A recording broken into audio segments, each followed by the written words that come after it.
Hi friends, బయట చూస్తే వర్షం పడుతుంది. వేడి వేడిగా ఏదో ఒకటి తినాలనిపిస్తుంది. వెంటనే కిచెన్లోకి వెళ్ళి నేను, అత్తయ్య ఉల్లిగడ్డల కరివేపాకు పకోడీ స్టార్ట్ చేసాం. ఒక గిన్నెలోకి కరివేపాకు, సన్నగా తరిగిన ఉల్లిగడ్డలు, తగినంత శనగపిండి వేసుకొని తగినంత కారం, సాల్ట్, వంటల సోడా, కొన్ని వాటర్ మిక్స్ చేస్తూ ఇలా కలుపుకోవాలండి. పిండిని చాలా బాగా వస్తుంది టేస్ట్.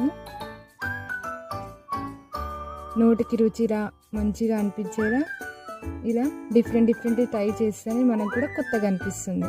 పిల్లలు కూడా ఇష్టంగా తింటారు. కళాయిలో ఆయిల్ వేసుకొని అది హీట్ ఎక్కిన తర్వాతకి మనం ఇలా విడివిడిగా వేసుకోవాలండి. ముద్దగా వేసుకుంటే టేస్ట్ అర్థం కాదు. విడివిడిగా వేసుకుంటేనే క్రిస్పీగా, ఆయిల్ కూడా కొంచెం కూడా పీల్చకుండా వస్తుంది. చూసారా ఎంత మంచిగా వచ్చిందో? నచ్చితే like, share and subscribe our channel మా ఇంటి వంటలు.